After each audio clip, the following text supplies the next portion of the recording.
Bon, a priori, notre cher président a la volonté de transférer le pouvoir sur notre dissuasion nucléaire à l'Europe, à Madame von der Leyen. La seule pièce de souveraineté qu'on avait encore, c'était ça. Et là, il a envie aussi de filer ça à l'Europe. Alors quand j'écoute Philippe de Villiers, ce qu'il disait sur CNews, et ça j'en ai déjà parlé dans une vidéo, comme quoi il se rêve président des États-Unis d'Europe et que l'objectif, peut-être à moyen terme ou long terme, je ne sais pas, mais à la vitesse que ça serait plus du moyen terme, eh bien d'élargir à 40 pays et que, en fait, d'adopter le modèle américain, quoi. Le problème, c'est que ces mecs-là, ils se trompent. Aux États-Unis, quand ils ont fait ça, le peuple voulait faire ça, voulait créer les États-Unis, a priori. Ici, en Europe, les gens ne veulent pas, ne veulent pas. Le peuple européen, et notamment français, ne veut pas de vos États-Unis d'Europe. Et il veut garder sa souveraineté, il veut rester maître de son destin, et il n'a surtout pas besoin de technocrates en culotte courte qui viennent lui expliquer comment il doit vivre. Et là, vous êtes en train de le désarmer complètement. Et donc là, qu'est-ce qu'il veut faire le mec? Il veut vraiment la dissuasion nucléaire, quoi. Mais le mec, il te parle de ça comme s'il parlait d'aller acheter un paquet de bonbons. La dissuasion nucléaire française. Ça fait 60 ans que la France possède cette dissuasion et cette souveraineté et qui lui permet de se faire aussi respecter dans le monde. Et là, l'autre, boum, comme ça, hein, un discours en Suède. Tout ça pourquoi? Pour la fameuse Europe, encore une fois, et parce que notre sécurité est directement liée à celle de l'Union européenne.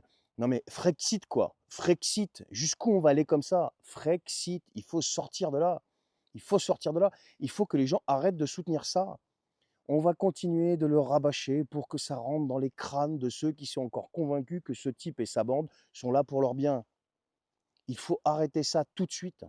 Il faut arrêter ça tout de suite. Et ne croyez surtout pas une seule seconde que les autres partis, RN, Zemmour, comment il s'appelle, Mélenchon, Ciotti, non, non, non, non, non. Aujourd'hui, on a la certitude que ces types mangent tous dans la même gamelle et ils mangent tous à tous les râteliers. La seule voie possible pour moi aujourd'hui au niveau politique, c'est l'UPR, c'est Monsieur Asselineau. Le mec connaît tout, le mec connaît ses dossiers. Le type, et ça fait des années qu'il se bat. Bien sûr, il est dangereux. Et la meilleure des preuves que ce monsieur est dangereux pour le pouvoir, c'est qu'il n'est invité dans aucun média. Mais oui, parce qu'il va balancer des vérités que le peuple va entendre et il va reconnaître en lui un futur leader et le peuple va vouloir le suivre de plus en plus. Donc pour la doxa dominante, bah, ça va pas du tout. Donc aujourd'hui, c'est la meilleure preuve que la seule voie possible pour moi aujourd'hui, quand je regarde le paysage politique, s'appelle François Asselineau. C'est tout.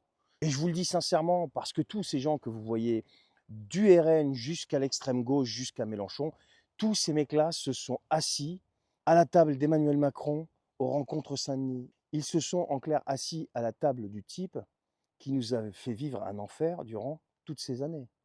C'est non mais faut revenir en arrière. Il faut faire un flashback. Il faut se repasser l'histoire. Du Coco et avant Coco. Et la période Coco, ça a été l'apothéose. Donc quand vous regardez tout ça, moi pour moi aujourd'hui, la seule voie possible, c'est Asselineau. C'est pas autre chose. Je sais pas ce que vous en pensez. Allez, je vous souhaite une excellente journée.